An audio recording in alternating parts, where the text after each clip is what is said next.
मैं doctor Kirti Mathur, associate professor political science, government Meera girls college Udaipur. बच्चों, आज के हमारे अध्ययन का विषय है अराजकतावाद की आलोचना। आलोचकों का कहना है कि अराजकतावादी विचारधारा में व्यवहारिकता का अभाव है और यह विचारधारा स्वर्ग में ही संभव है। सीले, जेनकर, सिसरो, बर्ट्रैंड रसेल आदि विद्वानों ने अराजकतावाद की तीव्र आलोचना की है और आलोचकों का कहना है कि अराजकतावाद में व्यवहारिकता का अभाव है। सहयोग और समानता पर आधारित राज्य विहीन व वर्ग विहीन समाज की कल्पना, जिसमें मानव पर कोई नियंत्रण नहीं होगा, यह केवल कल्पना मात्र है। ऐसे समाज की रचना केवल स्वर्ग में ही संभव है, धरती पर संभव नहीं है, क्योंकि द्वेष, घृणा, प्रतिस्पर्धा और संघर्ष मनुष्य के मौलिक गुण हैं। ये बाह्य सत्ता द्वारा ही नियंत्रित हो सकते हैं। मनुष्य इतनी शीघ्रता से अपनी पार्श्विक प्रवृत्तियों का त्याग नहीं कर सकता। अराजकतावादियों ने इस व्यवहारिकता को भुला दिया कि मनुष्यों के बीच सामंजस्य और शांति बनाए रखने के लिए आदिकाल से ही राज्य की सत्ता रही है। अगर इसे समाप्त कर दिया जाए तो क्या मनुष्य शांतिपूर्वक रह सकेगा? इसी तरह अराजकतावादी विचारधारा की आलोचना करते हुए ये कहा है कि ये मानव स्वभाव के प्रति अधिक आशावादी है और अराजकतावादी विचारधारा मानव स्वभाव को पूर्णतः समझने में असफल रही है। मनुष्य केवल गुणों की खान ही नहीं है, उसमें द्वेष, घृणा, स्वार्थ, अहम, तुच्छता की प्रवृत्तियां भी होती हैं। मनुष्य के गुणों व दोषों के अनुपात में अंतर हो सकता है। मनुष्य को केवल गुणी और अच्छा समझना मानव स्वभाव की अपूर्ण व अस्वाभाविक मनोवैज्ञानिक विवेचना है। आलोचक अराजकतावाद की आलोचना करते हुए कहते हैं कि उनका ऐतिहासिक अध्ययन भी अपूर्ण और अनुचित है। ये राज्य का इतिहास बताते हुए कहते हैं कि राज्य ने कभी कोई महान कार्य नहीं किया। राज्य सदैव ही मनुष्य का शोषण करता रहा, मनुष्य की स्वतंत्रता का हनन करता रहा। लेकिन अराजकतावादियों का यह कथन त्रुटिपूर्ण है। आज तक के सभ्यता और संस्कृति का विकास संपूर्ण रूप से राज्य की सत्ता के अधीन हुआ है। मनुष्य अपना संपूर्ण विकास राज्य के अधीन रहकर ही कर सकता है। मनुष्य की आध्यात्मिक और आत्मिक प्रगति राज्य के अधीन ही संभव है। अतः अराजकतावादियों का जो राज्य का ऐतिहासिक अध्ययन है वह त्रुटिपूर्ण है। इसी प्रकार आलोचकों का कहना है कि अराजकतावादियों की जो स्वतंत्रता संबंधी अवधारणा है वो भी त्रुटिपूर्ण है। अराजकतावादियों ने नकारात्मक स्वतंत्रता की विवेचना की है। मानव जीवन मर्यादित जीवन है, अमर्यादित जीवन पशु का जीवन है। वास्तविक स्वतंत्रता करने योग्य कार्यों में निहित है तथा ये कार्य भी समाज के लिए उपयोगी और सभी व्यक्तियों के साथ किए जाने योग्य होने चाहिए। समाज में स्वतंत्रता सामाजिक सत्ता के अधीन होती है। समाज सामाजिक हित को ध्यान में रखकर इस प्रकार मर्यादाएं भी लगाता है और अराजकतावादियों का मानना है कि राज्य के प्रत्येक कानून से व्यक्ति की स्वतंत्रता सीमित होती है। हो सकता है कि राज्य के कुछ कानूनों ने मानवीय स्वतंत्रता को सीमित किया हो, परंतु राज्य और कानून की सत्ता के अभाव में स्वतंत्रता का अस्तित्व संभव नहीं है। राज्य के कानून व्यक्ति की स्वतंत्रता का हनन नहीं करते, वरन मनुष्य का संपूर्ण विकास करते हैं। राज्य और कानून स्वतंत्रता की रक्षा करता है। कानून के कारण ही जनसाधारण स्वतंत्रता का प्रयोग कर सकता है। पूर्ण स्वतंत्रता ना तो संभव है और ना आवश्यक।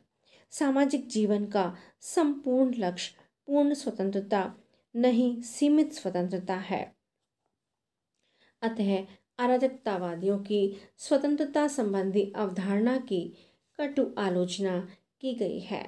अराजकतावादियों की इस आधार पर भी आलोचना की जाती है क्योंकि अराजकतावादी धर्म को शोषण का यंत्र बताते हैं। यदि धर्म के नाम पर शोषण हुआ है तो इसमें धर्म की गलती नहीं है, गलती उन कट्टर और अल्पज्ञानी तथा स्वार्थी धार्मिक कार्यकर्ताओं की है जिन्होंने अपने आधार पर धर्म की संकीर्ण व्याख्या की है। धर्म मनुष्य की नैतिकता का विकास करता है, उसमें चारित्रिक गुणों का विकास करता है और इससे आध्यात्मिक विकास होता है। नैतिक और आध्यात्मिक विकास के बिना मनुष्य के व्यक्तित्व का संपूर्ण विकास संभव नहीं है। अराजकतावादियों की आलोचना करते हुए कहा जाता है कि राज्य को एक अनावश्यक बुराई मानते हैं जो कि उचित नहीं है। इतिहास के अध्ययन से अराजकतावादियों का दृष्टिकोण गलत प्रतीत होता है।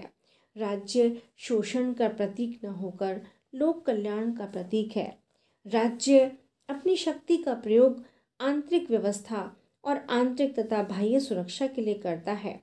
परिवार की भांति ही राज्य भी मनुष्य के विकास व कल्याण के लिए अनिवार्य है और इतिहास भी इस बात का साक्षी है कि राज्य में रहकर ही मनुष्य सभ्य बना है और मानव का संपूर्ण विकास राज्य में रहकर ही हो सकता है।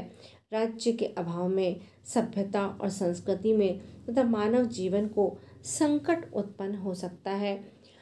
अरस्तु ने भी ये माना है कि समाज द्वारा सुसंस्कृति मनुष्य सब प्राणियों में श्रेष्ठतम होता है, किंतु वही जब राज्य बिना कानून तथा न्याय के जीवन व्यतीत करता है तो सबसे अधिक निकृष्ट हो जाता है। अतः राज्य को एक अनावश्यक बुराई मानना उचित नहीं है। अराजकतावादी विचारधारा राज्य व मानव स्वभाव पर घोर विरोधाभास उत्पन्न करती है। एक और उनका विचार है कि मनुष्य निस्वार्थी, सहयोगी, सहानुभूति, प्रेम और दया की खान है, लेकिन वही मानव जब शासक बन जाता है तो वह स्वार्थी, अत्याचारी और शोषित बन जाता है। शक्ति उसे भ्रष्ट बना देती है। मानव के चरित्र को किस प्रकार सुधारा जाए, शासक की मनोवृत्ति को किस प्रकार लोक कल्याणकारी बनाया जाए, इन प्रश्नों का सटीक उत्तर अराजकतावादियों के पास नहीं है। इसी प्रकार अराजकतावादी एक ही बात को बार बार दोहराते हैं और घूम फिर कर एक ही बिंदु की पुनरावृत्ति करते हैं।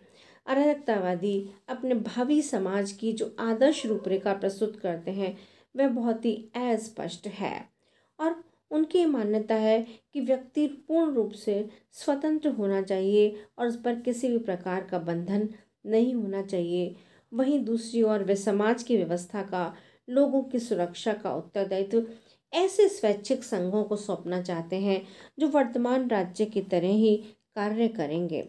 संघों के पास शक्ति होगी तथा जो भी व्यक्ति आज्ञाओं का उल्लंघन करेगा उसके विरुद्ध शक्ति का प्रयोग होगा। संघ स्वैच्छिक होंगे, स्वतंत्रता का बोलबाला होगा, अतः प्रत्येक कार्य में आम सहमति का अभाव होगा। निश्चित रूप से बहुसंख्यक अपने निर्णयों की शक्ति को अल्पसंख्यकों पर थोपेंगे।